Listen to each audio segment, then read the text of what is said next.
Hello and welcome back to Reading Past Midnight. Today we are in further quest of the greatest novel ever written. We're taking a look at Crime and Punishment by Fyodor Dostoyevsky. Now, I think it's more important maybe that we ask, is this the greatest novel that Dostoevsky ever wrote? Well, let's take a look at it. Dostoevsky, the great Russian novelist of the 19th century. He wrote a lot of great books, and this is surely one of them. Now, what's it about? Well, it's about crime and punishment. Rodion Romanovich Raskolnikov. One of the great names of literature. And of course, the Russians have these wonderful big names that are shortened into multiple diminutives, and they can be just about anything related or unrelated to what the actual name is. One of the things that I do now in my old age when I'm reading, especially a Russian novel or any novel that has a huge number of characters, is I print out a little list of characters to keep them straight in my mind, which is becoming more and more dissipated the older that I get. It helps me keep the names straight, especially of the peripheral characters that come and go during the course of the novel.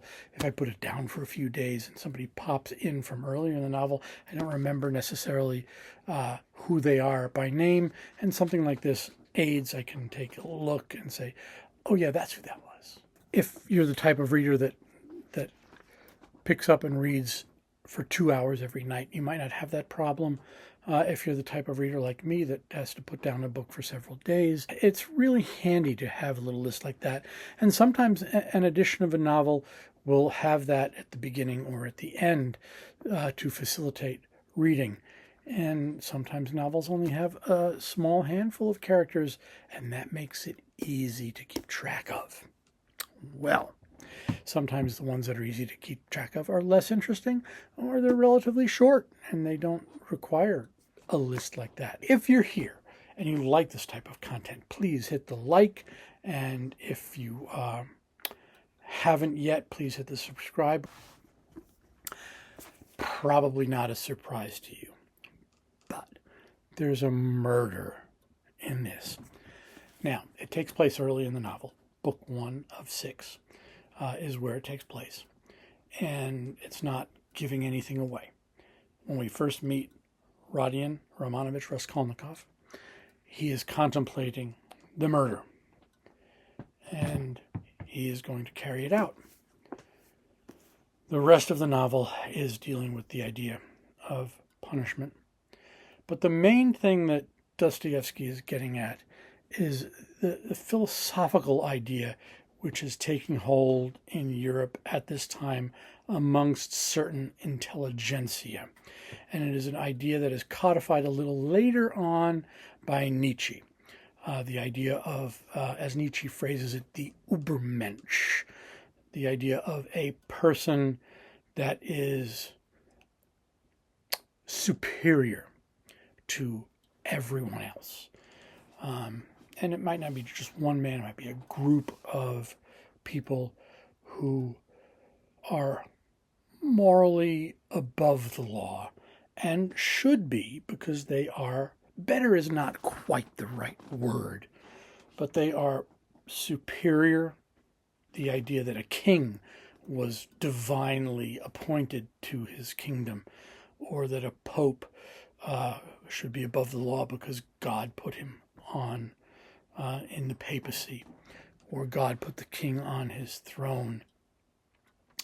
The idea of the divine right of kings, which we disposed of, and now in the United States we're kind of bringing that back because the Supreme Court has now said that a president is above the law and cannot be held accountable for any acts committed under his duties as president. It's a little scary because it's certainly not what the founders of the Constitution meant, but the founders of the Constitution also built in a little flexibility, and the Supreme Court interprets the law and was meant to, and they're interpreting it that way, and that will hopefully change at some point, but it may not. I don't know what the future brings, and that's kind of the point of living, right? Find out what the future is going to bring us and how we react to it. Well, this is how Dostoevsky reacted to that idea. He wrote a novel, Crime and Punishment. Rodion Romanovich Raskolnikov believed himself to be a superior person, superior to all the hoi polloi of the world. He believed that he deserved better, that he didn't have to earn anything, that he could just take from people who were below him. And he believed he knew who those people were. And he had found one of those people, and he was going to murder said person and take what said person had. I'm going to my character lists because I don't remember all these wonderful, wonderful Russian names. Yes, Alonya Ivanovna is a pawnbroker. She's 60 years old, and she's going to die because Romanovich is superior to her. Now, morally, there's no question. He's definitely a more interesting person than she is. She's a pawnbroker. She buys and sells things that people no longer have use for, or they may have use for, but they're down on their luck. They need to sell it. They need to get rid of it because they need the money. So she takes advantage of these people, and she buys from them, agrees to keep it for a certain amount of time, and if they can't come buy it back, she then has the right to sell it, and she will sell it at a profit. There are a lot of people that make a living at this, and many of us in our lives take advantage of this type of situation, probably more than we even realize. If we buy something on eBay, we may buy something from someone who's down on their luck and doesn't really want to have to sell something. They may be selling it for less than it's worth. And we may be hoping to buy something for less than it's worth because we desire it and somebody else needs it. So are we taking advantage of a situation? We may be, without even knowing that we're taking advantage of a situation. We may be thinking, oh, somebody just needs to get rid of this and they're getting rid of it on the quick and we're buying it on the quick. It may be it may be stolen goods. We don't even know if it's stolen or not because we don't know the person that we're buying it from. We look at the ratings there, but those may be legit ratings. Some of them are, some of them aren't. So these things happen. There are people that make a living doing this, buying and selling. Buy on the cheap from someone who needs to get rid of something cheap because they need the money. What they need the money for, we don't know. We don't know their situation. But we're buying on the other end, and we don't know if we're taking advantage of someone down on their luck or not. If we go into a pawn shop and buy something, we know, yeah, we probably took advantage of someone that was down on their luck. But then again, there are people that just need to get rid of stuff quick because they're moving, so they sell it to a pawn shop. So these things happen, and people make a living doing it. And Alyona Ivanovna is one of these people that makes a living doing this. Rodion Romanovich knows her because he had to take advantage by selling something to get some money because he is a college dropout who was making a living as a tutor and no longer is doing so because he looks down upon having to tutor people. So he is too good to hold a job. Now,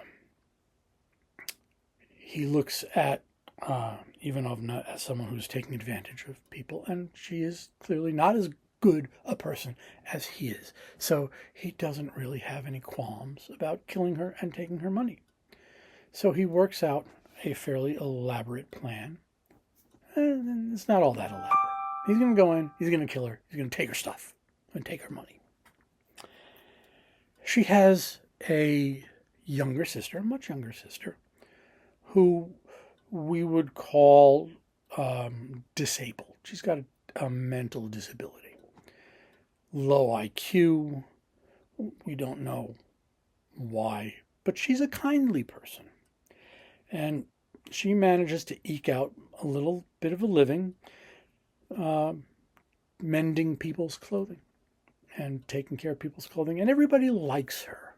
And everybody will, if they've got a torn piece of clothing, they will give it to her to sew up and fix and pay her a pittance to do so. And she's not a bad person. She's a good person.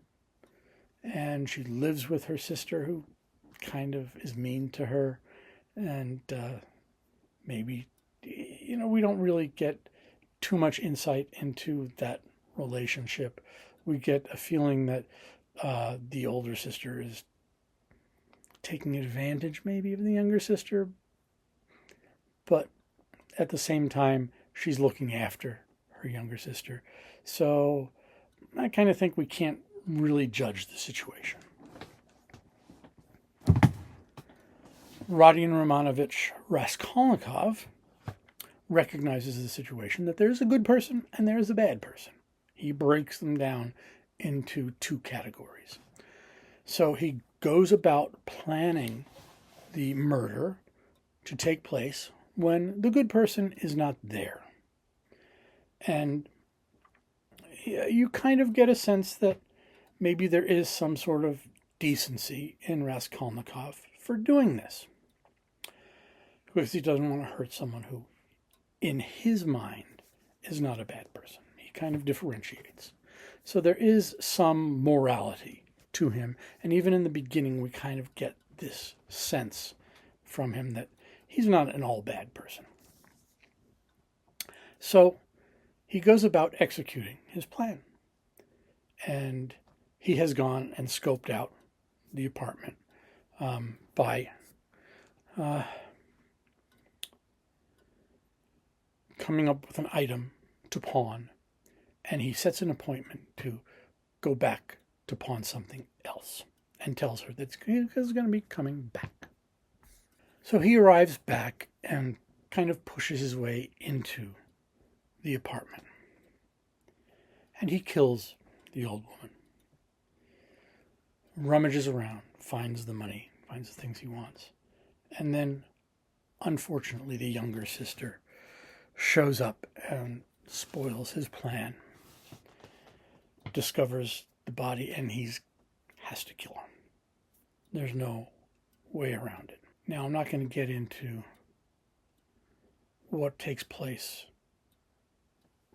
after he kills her, but needless to say, things do not go according to plan. And it's quite nice the way Dostoevsky plots this out. And go ahead and read it. It's very intricate, and there are a few things that happen that don't go according to Raskolnikov's plan that make it very interesting and lead to little twists and turns in the plot later on in the novel, but keep things interesting. The two sisters are dead. He does manage to escape with what he's stolen. He finds a place to hide what he's stolen. And he never touches it again. For the rest of the novel, he doesn't touch what he's stolen. Why? Here's a man who believes he is superior to all others, and that he should face no punishment for what he's done. Things don't go quite according to plan, and he has the money, which will raise his standard, enable him to live much more comfortably than living in the hovel that he has become accustomed to. and he doesn't touch it. He goes back home to his apartment. He becomes physically ill. He also becomes psychologically ill. At least I'm convinced that there's a psychological component to this. That is the guilt that he is feeling for killing or having to kill the innocent sister. He can't feel guilt for having killed the pawnbroker, the older sister. But Lizaveta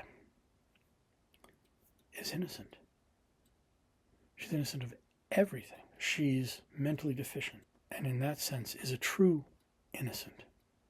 But she's also a kind person who helps others. And he didn't want to harm her, but was forced to by circumstance. In other words, he did not sufficiently plan out what was taking place. And this guilt is part of his punishment. The rest of this part in book 1 is great storytelling. So go ahead, pick up the book and start reading. If you know the story, then you know what happens. But things kind of fall apart and don't go according to plan. But Raskolnikov, he gets a letter from his mother in which she explains that his sister is marrying a man that he realizes she doesn't love him, but his mother tries to convince him that she's fond of him. And he has given them some money, and they're all coming to St. Petersburg, which is where he is. Raskolnikov goes through a period of illness. And it's pretty clear this is a combination of physical illness and guilt. At least that's how I see it. The guilt is not because he killed Ivanovna, the pawnbroker. The guilt is because he killed an innocent. He killed Lizaveta, which he didn't mean to do. Part of the guilt is he's feeling guilty for feeling guilty. He doesn't feel that he should feel guilty for killing anyone because he's a superior human being. Lizaveta happened in there, and he should just let it go that he killed her. The older woman deserved to die, deserved to be taken advantage of by Raskolnikov, by a superior human being. An innocent person had to die. Big deal. Innocent people will have to die at the hands of superior beings.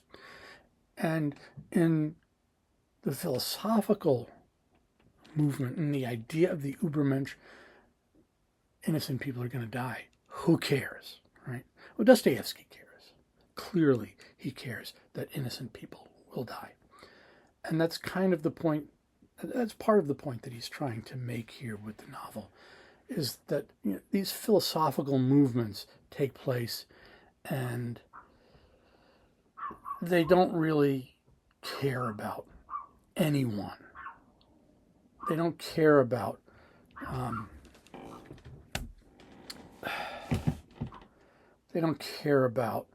the little guy. And Dostoevsky kind of does. He kind of sees himself as that kind of a person. He is someone who has been down on his luck and has had a hard life. And he's not the greatest guy in the world either, if you read a little bit about his life. But he does have a sympathy for people that get caught up in history. And he sees these grand movements that take place and basically trample all over the little guy. We're the small people that historical movements just demolish. You look at the history of wars and the millions of people that die, and that history just kind of relegates. And he is conscious of these people. in the same way that Tolstoy is conscious of these people that, you don't read about much in historical epics. Although culturally that has changed over the last century, as we do tend to focus on the little people who make up the battlefields a lot more than we used to. Raskolnikov's mother sends him basically the little bit of money that she gets from Pulcheria Alexandrovna. Raskolnikov's mother, Donya, is his sister, who is betrothed to Pyotr Petrovich Luzhin, who is not much of a human being. He's a lawyer. He is very, very full of himself. And he's, fairly well off.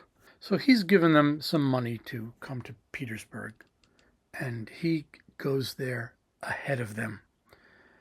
And before he even meets Raskolnikov, he kind of looks down on him because he's heard that he's a college dropout. He goes to meet him, and he finds this sickly kid who automatically looks down on him because he's not going to be good enough for his sister. And they argue and automatically despise each other, which is probably what would happen if they met on the street and didn't even know each other. These are not two people that are kindred souls.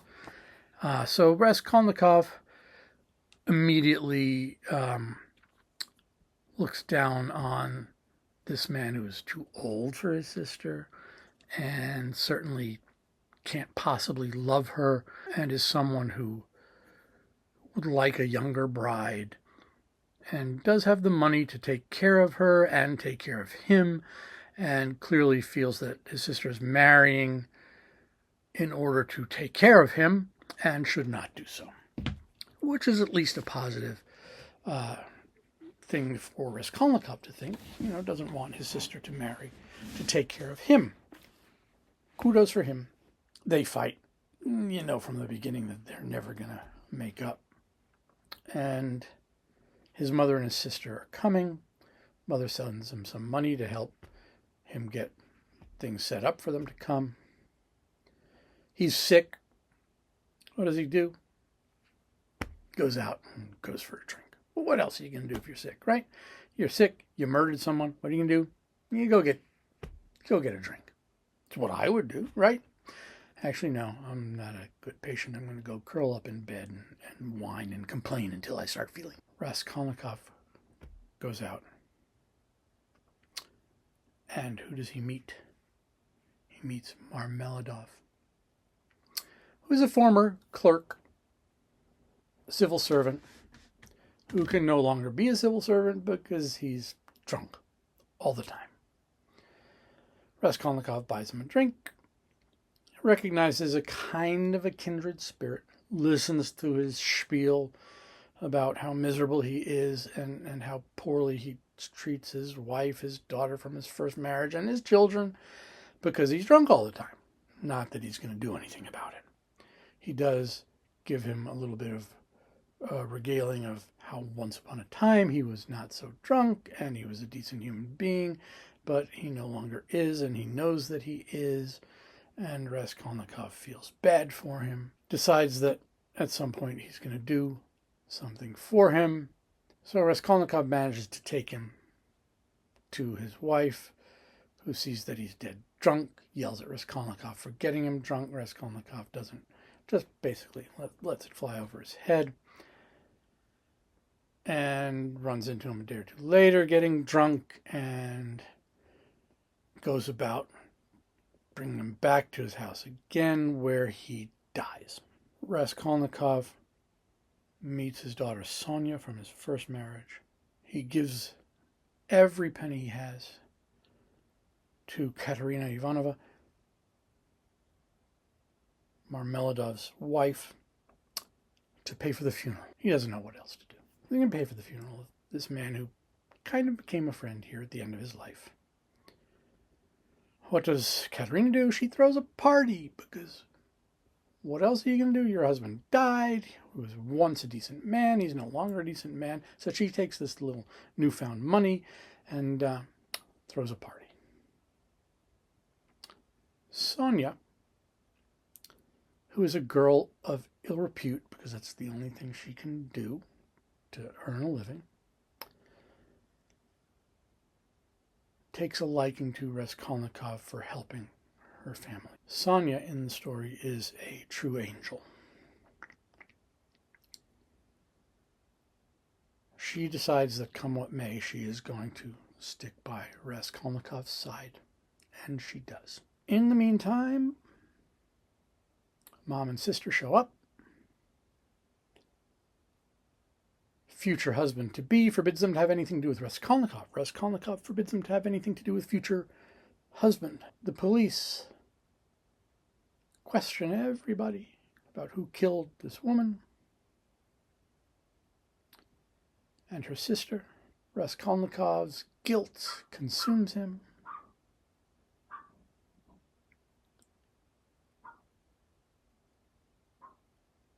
Slowly but surely, the police come to suspect Raskolnikov. They're not quite sure. Raskolnikov's guilt consumes him more and more. The engagement is broken off. Raskolnikov has a friend whom he likes, who falls in love with his sister. His sister falls in love with the friend. Raskolnikov wants to become a matchmaker. Sonia, it turns out, was good friends with the dim-witted sister and wonders how anyone could possibly have harmed the sister. Slowly but surely, Raskolnikov decides that he has to admit his guilt and turn himself in. Raskolnikov goes to the police and turns himself in.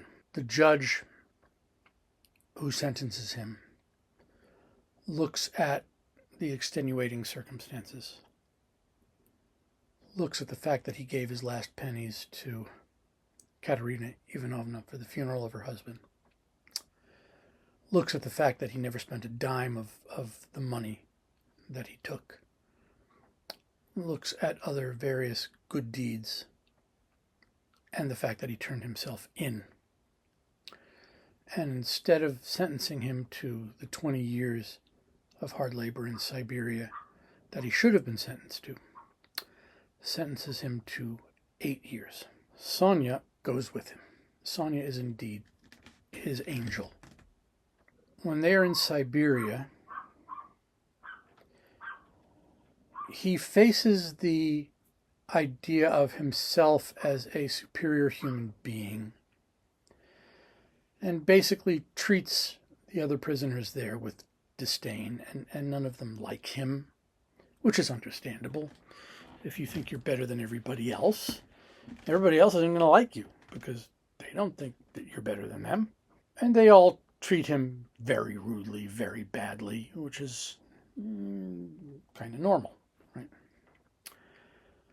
He treats Sonia very badly, and she, although she is going to stay there with him because that's who she is, she regrets that that's her lot in life. After about a year in Siberia, Raskolnikov becomes very ill. There is an illness flowing through the area that Dostoevsky describes kind of like a resurrection type of illness where people gather a new faith and sureness in themselves. It's kind of setting up what's about to happen. And it's really giving way to what Dostoevsky is kind of putting forth as the solution to the problem of nihilism, of the Ubermensch, man versus Superman kind of idea that's plaguing European thought. And Raskolnikov becomes very ill, deathly ill, and he is put in the infirmary, and but he doesn't die. He does recover, and during his illness, he looks out the window periodically and sees Sonia off in the distance. And she comes to see him every day, except for the last few days. She doesn't come, and he learns that she is ill. And for the first time, he really starts to worry about someone else. He worries about her. She doesn't die. She comes back, and he is filled with a joy and a love for her that was missing in his life. And you can kind of equate this to the idea of Lazarus being reborn. It's not quite that, because Lazarus died and was reborn. Raskolnikov didn't have a theological life to be reborn into. This is kind of a birth rather than a rebirth. It happens at the very end of the novel. And it's kind of, at first I felt a little let down because I wanted this to be explored some. But Dostoevsky basically says, tough shit, that's a different story, and this story is over. And it's kind of like, okay. I'm gonna just this is the last paragraph of the novel. But that is the beginning of a new story. The story of the gradual renewal of a man, the story of his gradual regeneration, of his passing from one world into another, of his initiation into a new, unknown life. That might be the subject of a new story, but our present story is ended. Okay, yeah, I wanted to see some of the new story, but he doesn't give us that. We have to go on with our own imagination as to what happens to the new Raskolnikov. He's got 7 more years in prison, and how those 7 years in prison go, we can only imagine. What does he do in prison? How does he treat the people that he's in prison with? Does he befriend them? Does he become a better human being? You got to think that he does. And I'm a person that's a little leery of the sudden transformation of a human being, and I would have liked to have seen that growth that takes place. But Dostoevsky doesn't give us that. We have to take for granted that happens. It's a different story, and he's not going to tell us that story. This is a great novel. This is a deeply profound novel. It helps to understand that this is a novel that's a response to a philosophical movement. And Raskolnikov isn't a bad person, but he has fallen into the belief in this philosophical movement because he falls into it, believes himself to be one of these better people. He does something that he might otherwise never have done. You catch glimpses into the better person that his nature might have led him into being. He gives the money that he has, his last pennies, to pay for the funeral of a man he hardly knows because that family needs that. He reaches out with generosity to find someone who loves his sister and who his sister loves, and to allow that relationship to grow to fruition. He despises the man who falsely considers himself to be good enough for his sister, and he fights for something better for his sister. These are the natural inclinations that Raskolnikov has, and you see that this false philosophy twists that personality, and that's what Dostoevsky is trying to get people to realize, that this false philosophy of one man being better than other people and being able to make better decisions than the rest of humanity is a false hope. It is a false belief. And I think it's one that we need to listen to what Dostoevsky is saying, that one man is not better than the rest of us. One man is not entitled to do things that are against what humanity should be. Now, whether we justify what humanity should be on religious grounds or ethical grounds, he clearly does it on religious grounds.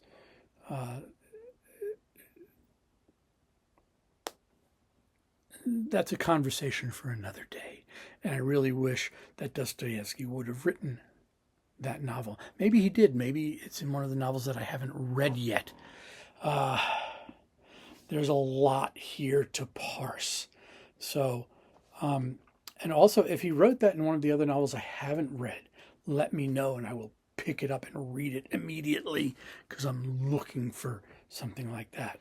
What I've read of Dostoevsky, I've read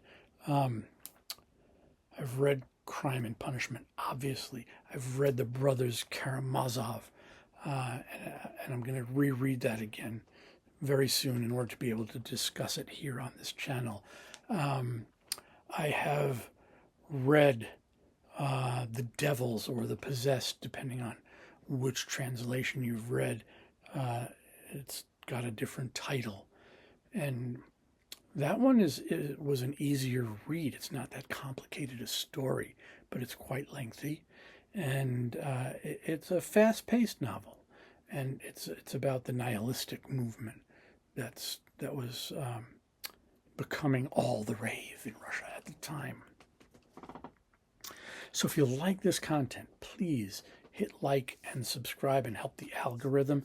I know I haven't been here for a while, and I apologize for that. I've had a very busy life lately that has kept me from reading and pursuing this. And yeah, let's hit like and subscribe. I will be getting some more content up in the near future and try and keep things flowing. Thank you very much for joining me for this discussion. And please, let me know your thoughts. Let me know your comments. Let me know what you think, what you thought of the novel. If you're going to read it, if you have read it, let's get a little discussion going. And yeah, be kind to each other. We have to live in this world together. We have to share it. And yeah, be kind.